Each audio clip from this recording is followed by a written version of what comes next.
Très bien, bonjour. Dans cet exercice, on va s'intéresser à un comparateur à hystérésis et au tracé de sa caractéristique. Alors, tout d'abord, on constate qu'il n'y a... Bon, l'ALI est supposé idéal, mais il n'y a pas de rétroaction sur la borne inverseuse. Donc, nécessairement, comme il est écrit ici, l'ALI fonctionne en régime de saturation. Donc, en sortie, les seules valeurs possibles pour S de t, c'est plus ou moins Vsat. D'accord? Et bien se rappeler que, donc, vu qu'on est en saturation, on aura V+, qui sera différent de V-. Peut-être qu'on ne pourra pas utiliser pour la suite. Donc, l'exercice se fait un petit peu en trois étapes. Donc, enfin, on présente le dispositif, on a une tension d'entrée sinusoïdale, et on voudrait savoir le tracé de S de t. On peut faire ça en trois étapes. Première étape, on va déterminer le potentiel V+, qui sera important pour la suite. Ensuite, on tracera le cycle d'hystérésis et ensuite, on tracera les courbes temporelles. Donc, première étape, la détermination de V+. Alors, bon, là, sans trop de difficultés, enfin, mais classiquement, on va considérer ici, alors peut-être pour une autre couleur qu'on verra mieux, on va considérer ici le nœud qu'on va appeler A, d'accord? Et on va appliquer la loi des nœuds au point A, très classiquement. Donc, loi des nœuds en A. Et cette loi des nœuds en A, eh bien, elle dit simplement que le courant I1 qui arrive, alors normalement il se décompose en deux courants qui sont I1, ça fait I1 plus I+, mais on sait que si on considère la ligne idéale, sa résistance d'entrée est infinie, et donc I+ vaut 0, et on a simplement I1 qui vaut I2. Et donc, une fois qu'on est ici, il nous suffit simplement de remplacer les courants à l'aide de la relation potentielle sur impédance, enfin tension sur impédance, d'accord? Donc ici, le courant I1, eh bien, ce sera simplement la différence de potentiel entre entrée et sortie, vu l'orientation. Donc ce sera le potentiel E de T moins le potentiel en A, c'est-à-dire V+, sur la résistance R1. Et de l'autre côté, le courant I2, donc on part d'ici, le potentiel au point V+, on arrive en S moins S sur R2. Donc ici, V+, moins S de T sur R2. On cherche à déterminer V+. Donc l'idée, bien sûr, c'est, bon, le plus simple, c'est pour l'instant de se débarrasser des fractions. Donc on va passer R2 de l'autre côté et R1. Donc ça va faire en fait R2 E de T moins R2 V+, qui sera égal à R1 V+, moins R1 S de T. Maintenant, on va isoler V+, donc en passant par en bas à droite. Donc on a V+, facteur de R1 plus R2, en passant celui-ci à droite, et on ramène la tension avec S de T à gauche, donc ça fait R2 E de T plus R1 S de T. Voilà, et finalement on obtient l'expression de V+, qui elle est toujours valable, V+, de T d'ailleurs. Ça sera simplement R2, c'est une pondération, on aurait pu trouver ça un petit peu différemment, mais c'est une pondération. Voilà. On va faire un peu plus rapidement, mais vous voyez finalement que en prenant la loi des nœuds au niveau des bornes d'entrée, ça fonctionne tout à fait correctement et on trouve très rapidement. Donc l'idée est toujours pareil, on prend les courants d'entrée, on les remplace très rapidement par tension sur résistance, on fait attention à être en convention récepteur. Maintenant, il n'y a que deux situations possibles pour S de T, c'est plus ou moins Vsat. Donc l'idée simplement, c'est, on part de là, les deux possibilités, on sait que d'après la caractéristique de l'ALI idéale seule en saturation, S de T égale plus Vsat à condition que epsilon soit positif. On se rappelle que la epsilon, c'est la différence de potentiel donc ici, vous avez epsilon, d'accord? Donc c'est la différence de ton potentiel entre V+ et V-. Et simplement, cette condition qui porte sur epsilon, il faut la ramener sur ce que vous commandez, et vous, ce que vous commandez, c'est E de T.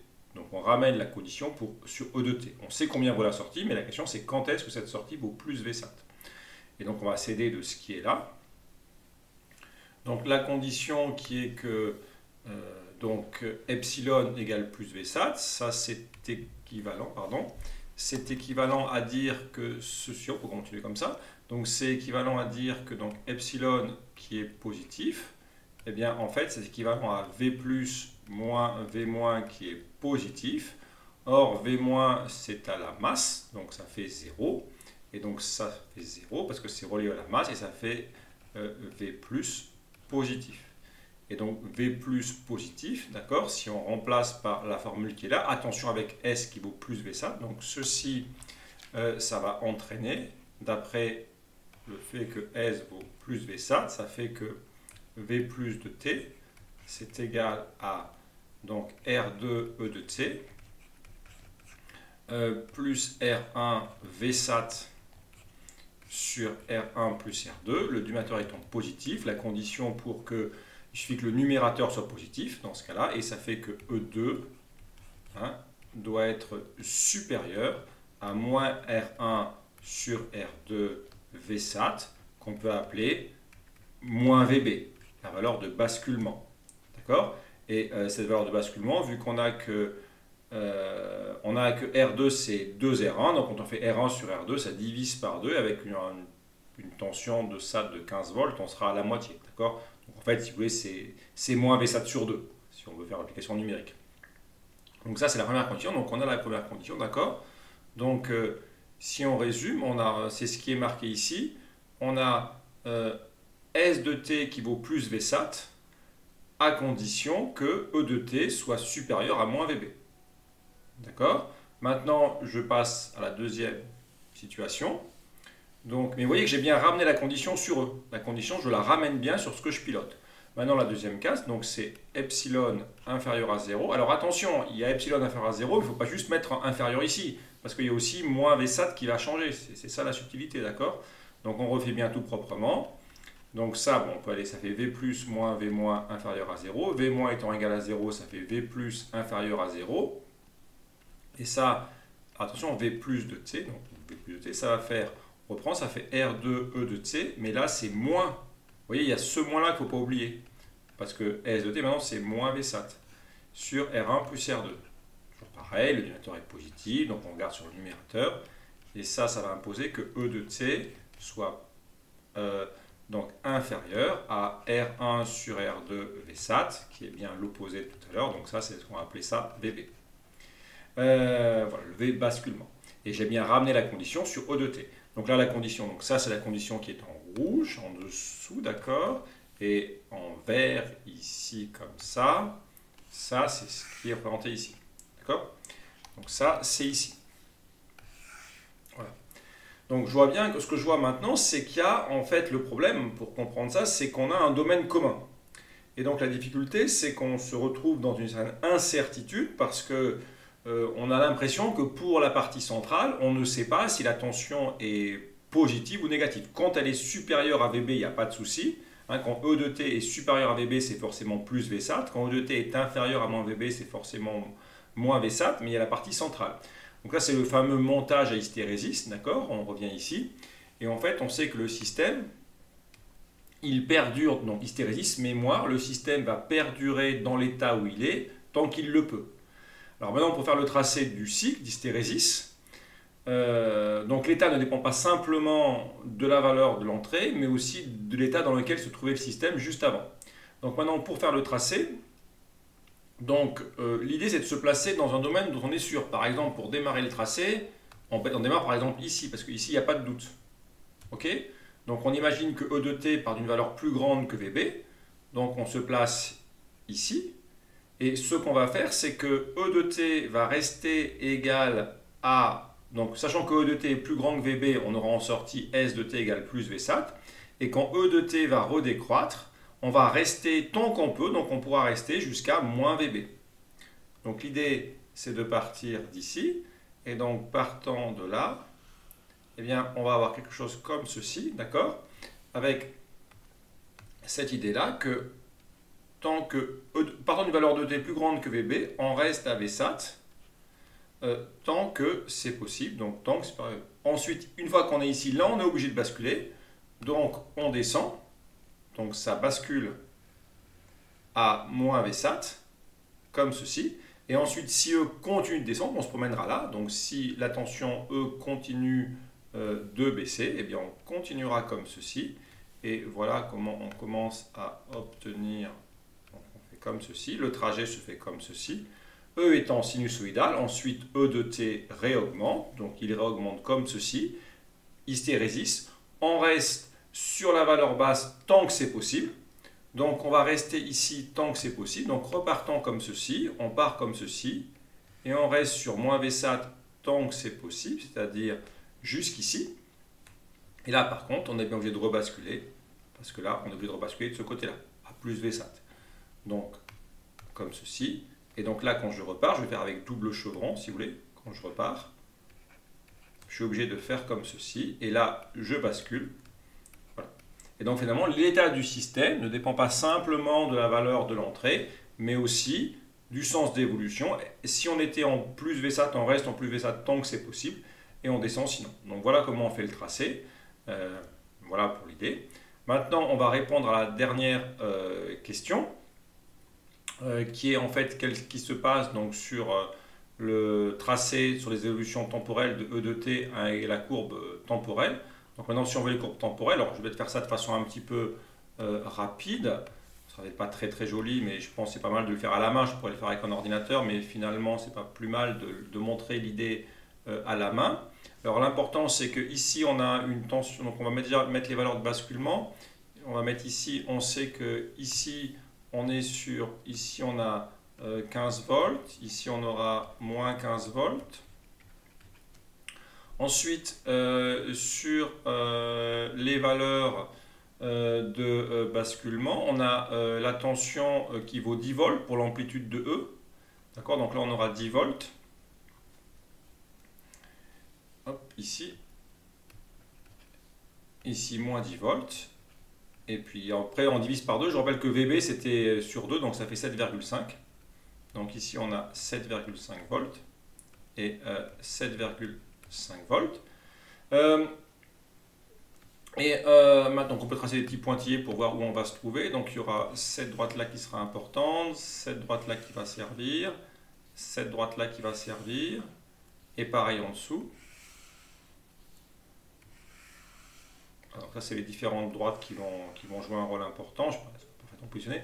Maintenant, donc, je commence par la tension sinusoïdale. Donc, je commence par tracer E de t, qui est E0 cos oméga t. Donc, avec la fréquence, vous pourriez graduer sur l'échelle temporelle. Enfin, c'est rien de très compliqué. Donc, si c'est en cosinus,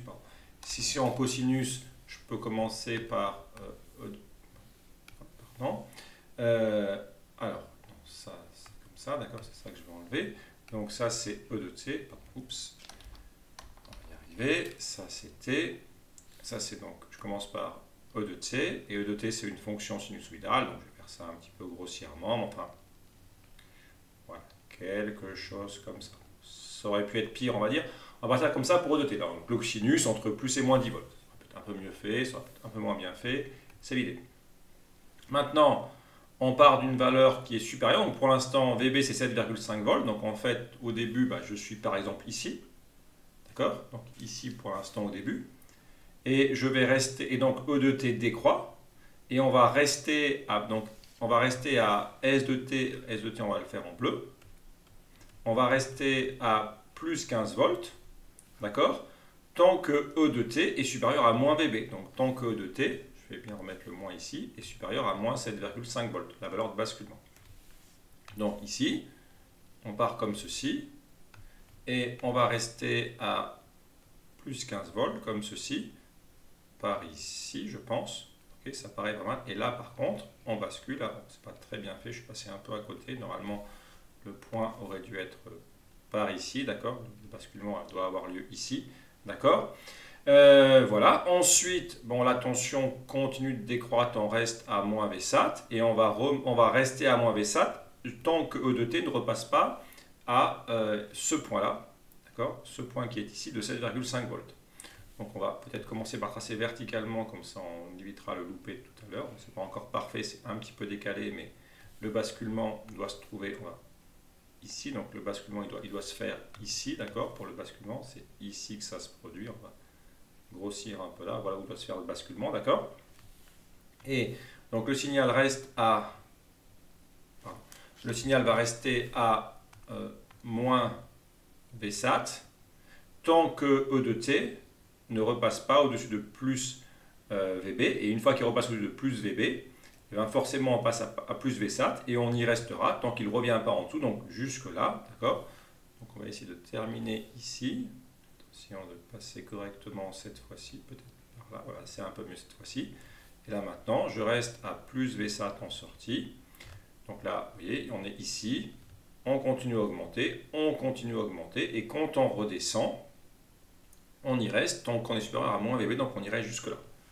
Et voilà le tracé en concordance E de t, S de t, d'accord, avec ce schéma-là. Voilà. Mais pour commencer le tracé, vous êtes obligé de partir d'une valeur où E de t est plus grand. Il ne faut pas être dans le cycle, il faut commencer d'une valeur où vous êtes plus grand que VB, et vous y restez tant que E de t est supérieur à moins VB, c'est-à-dire moins 7,5 volts, et ensuite vous êtes obligé de basculer. Voilà pour la forme. Alors bien sûr, le créneau n'a pas de raison d'être symétrique, d'accord. Le créneau n'est pas symétrique. Maintenant, il y a plus de durée dans les parties hautes que... On peut très bien avoir plus de durée dans les parties hautes que les parties basses. Voilà pour l'idée du tracé de l'hystérésis. Mais bon, après, j'ai essayé de... Bon, j'aurais pu faire une plus jolie courbe, disons, en traçant à l'ordinateur, mais bon, l'objectif, c'était surtout de montrer l'idée, d'accord. Donc, on reprend. On commence par déterminer le potentiel V+, avec la loi des nœuds, comme on fait d'habitude. Ensuite, le cycle d'hystérésis, quand on est en saturation, on fait chacun des cas un après l'autre. Et la condition qui porte sur epsilon, il faut la ramener sur ce que vous maîtrisez, c'est-à-dire en pratique l'entrée. Ensuite, pour tracer le cycle d'hystérésis, on se met toujours à l'extrémité, d'accord, là où il n'y a pas de souci, où on est sûr du résultat, et après on reste tant que c'est possible. Ensuite, pour un tracé donné, on part de E de t, et on effectue les basculements souhaités. La E de t restera tant que c'est supérieur à moins VB, et rebasculera quand ça devient supérieur à plus VB, d'où les valeurs de basculement. Voilà, je vous remercie.